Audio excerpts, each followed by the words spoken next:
آدم.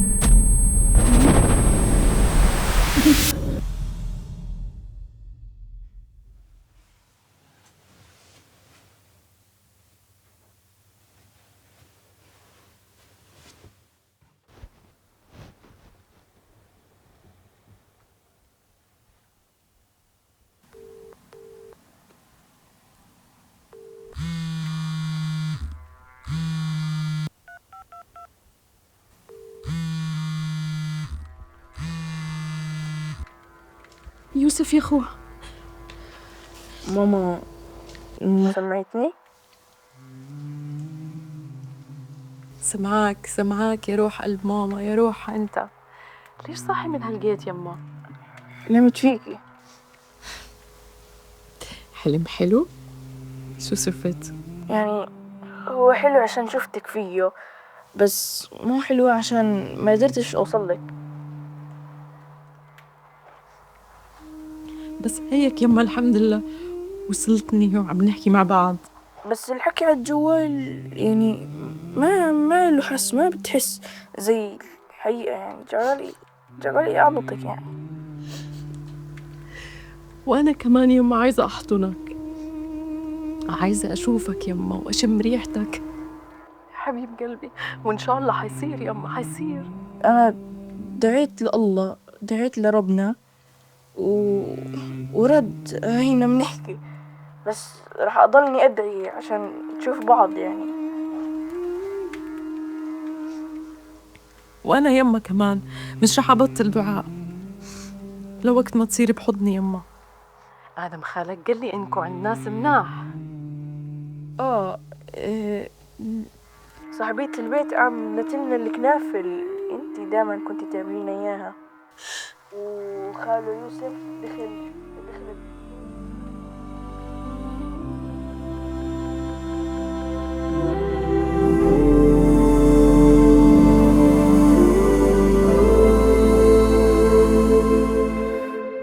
You curse time for moving too slow or too fast, forgetting that He is the one turning it for you perfectly. Allah says in a hadith Qudsi, يؤذيني ابن آدم يسب الدهر وأنا الدهر بيد الأمر أقلب الليل والنهار. The son of Adam hurls his abuse at me. He curses time, but I am time. In my hand is the command. I turn the night and the day. You say, why now, when He is saying not yet? You say, why me, when He's saying, because I know you. We've spoken about rising above your trials, grounding yourself in your blessings, and breaking out of the cycles. But the thing is, you don't get to set the schedule on any of that. And that can be extremely frustrating because it feels entirely out of your control. But when you curse time, you're actually cursing the one who owns time. Just like when you belittle a blessing, you're belittling the bestower of that blessing. So you say Alhamdulillah for your food and never criticize it, right? But what about the delays? It's one thing to talk about inner peace, but how do you come to terms with the pace of Allah's doings?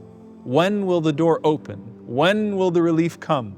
When will the dua be answered? When is this all going to get easier? When will the help of Allah finally arrive? Mata Nasrullah. Allah owns the pause, the play, the rewind, and the forward buttons of your life. But you so badly want the remote yourself, and you want to ×2 through your trials, and maybe slow motion what feels like your vacations in this journey of life. But it's not yours, and it's not yours to do. And when you're lying in bed at night and can't sleep, and your heart and mind won't sit still, or when the bills seem to be piling up on the kitchen table, or the job interview went sideways, or another marriage pursuit fell short, and that du'a that you've been making for years still seems to have not broken through the heavens. Wallahi, it's not random, and it's not pointless, and it's not outside of His mercy. The squeeze is from Him, and the breath that will follow is also from Him. And too often in times of hardship, you're waiting so desperately for the hardship to pass, or waiting so desperately for the blessing to arrive, that you neglect the lessons and blessings you could be receiving during the waiting period itself. A window that will soon close once He opens that door you've been waiting for. Just think of the quality of your dua when you're going through test and trial. It's different, and so is the reward. Think of that mother in the moment that she's giving birth, And as she pushes out another life from inside of her, and she almost loses her own life in the process, but she still finds a way to say, Alhamdulillah. And then think of the person who receives the news of the death of a child and feels like they can't breathe, but still they say, Alhamdulillah. In both cases, Allah is giving them something more in the squeeze of the moment. But even when it's not that dramatic, when you're in a state of qabd, your du'as have so much more weight. They feel heavier and more intense. But the reward they get is also heavier and more intense. When Allah withholds, He's simply giving in another way. And when He gives, He's withholding in another way. And that's where His names, Al-Qaabid, Al-Baasit, unfold. He is the one who tightens and the one who opens, the one who draws in and the one who stretches out. Allah says, قُلْ إِنَّ رَبِّي يَبْسُطُ الرِّزْقَ لِمَنْ يَشَاءُ وَيَقْدِرُ. Say, verily my Lord expands provision for whom He wills and constricts it. So both abundance and scarcity are tests. And the worst thing you'd want is that Allah temporarily give you a greater share here that ends up spoiling you and giving you a greater share of hellfire for eternity. And Allah says, وَاللَّهُ يَقْبِضُ وَيَبْسُطُ وَإِلَيْهِ تُرْجَعُونَ. It is Allah who withholds and Allah who expands, and to Him you will all return. The reality is that the great equalizing isn't here, it's in the hereafter. But here and there, it's always in His hands. Even in our communal life, you can see how He takes from the wealthy. That's a kind of qabd by obligation that purifies our wealth. And then He expands it for the poor by making them its recipients. And then in His own creation, He tightens one stream so that He can irrigate another. And then at the end, Allah says, وَالْأَرْضُ جَمِيعًا قَبَضَتُهُ يَوْمَ الْقِيَامَةِ وَالسَّمَاوَاتُ مَطْوِيَّاتٌ بِيَمِينِهِ. That the earth, all of it, will be His handful on the day of resurrection, and the heavens will be folded in His right hand. Here, His qabd shows His might, but on the day of judgment, His qabd, His handful, shows up as mercy. ثُمَّ يَقْبِضُ قَبْضَةً مِّن نَارٍ. He will seize a handful from the fire and take out people whom others had already written off.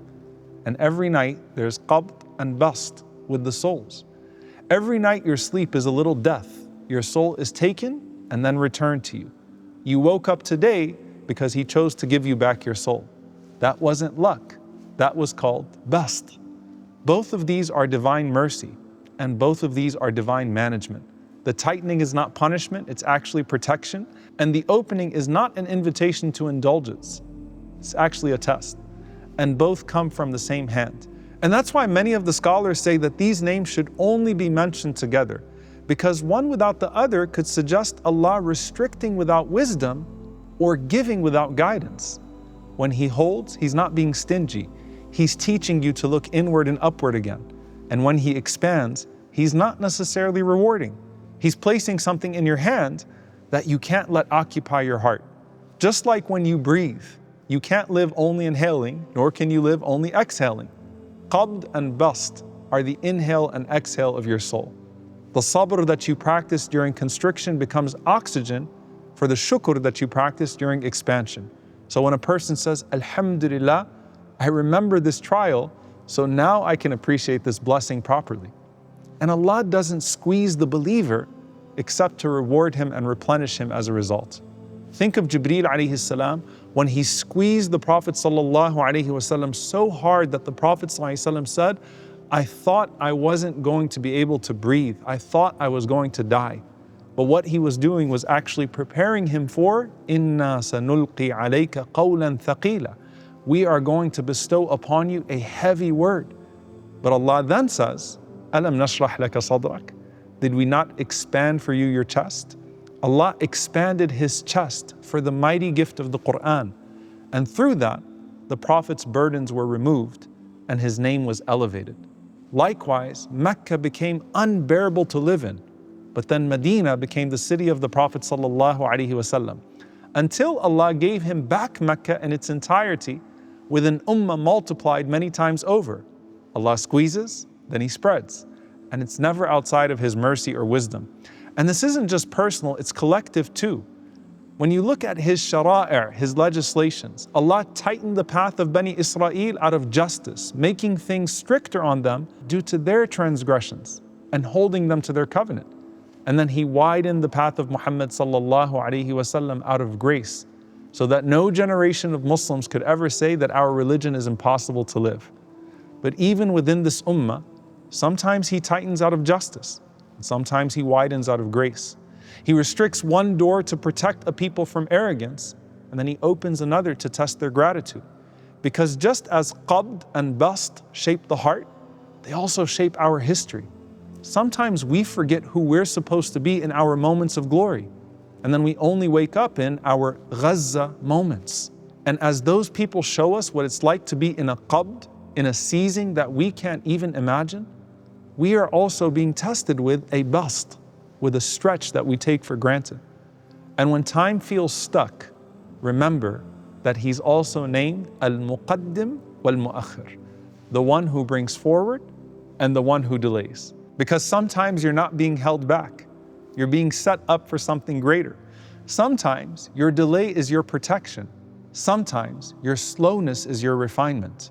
Remember again how Yusuf alayhi salam was sitting in prison? And then I want you to consider the timing of it all. He watches two cellmates leave before him. One of them goes to a palace, the other one goes to a death sentence, but he's still sitting in prison. And then when Allah finally brought him forward after saving him from death more than once, it wasn't to be a servant in that palace like his cellmate. It was to run it as a leader.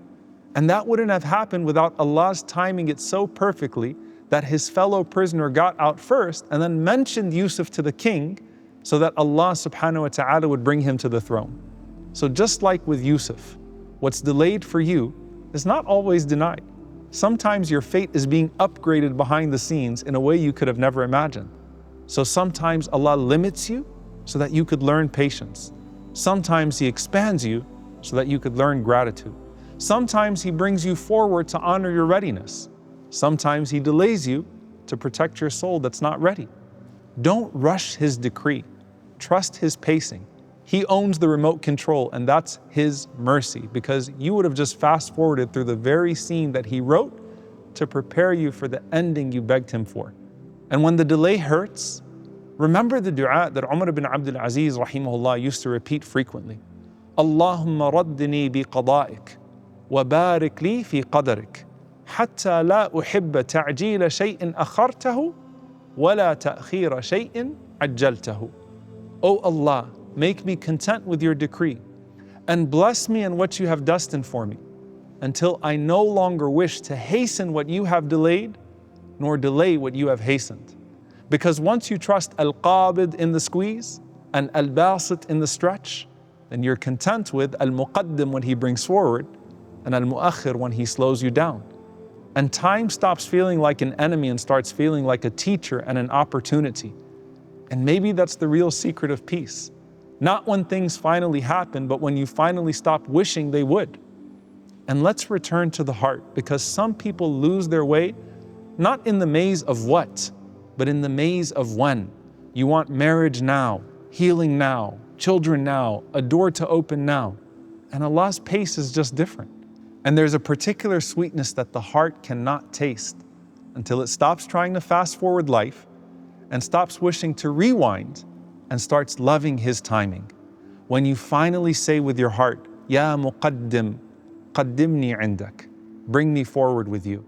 Ya Mu'akhir, akhirni amma yuakhiruni ank, delay from me whatever delays me from you.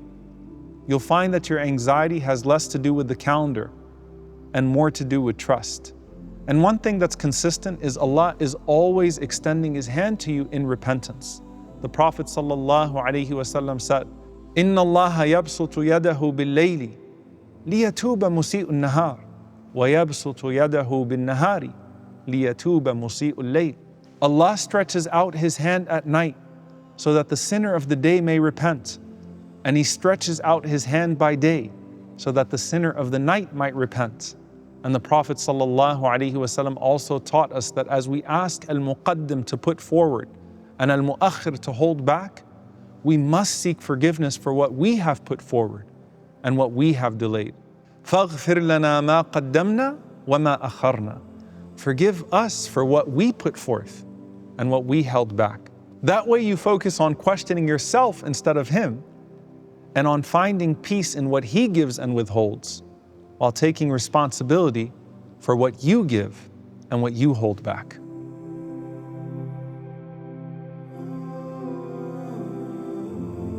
Ya Qaabid, Ya Baasit. When you withhold, let me not lose hope, and when you expand, let me not lose humility. Tighten my path only to redirect me to yours, and widen it in ways that only increase my gratitude to you. Teach me to find you in both the squeeze and the release, and to love you both in the stillness and the flow. Ya Muqaddim, Ya Mu'akhir. When you bring me forward, make me worthy of the moment, and when you hold me back, make me patient with the waiting. Advance me only when the step will please you, and delay me only when the pause will protect me. Wherever I stand in your decree, let me always feel content that I am never misplaced. وَلِلَّهِ الْأَسْمَاءُ الْحُسْنَى فَادْعُوهُ بِهَا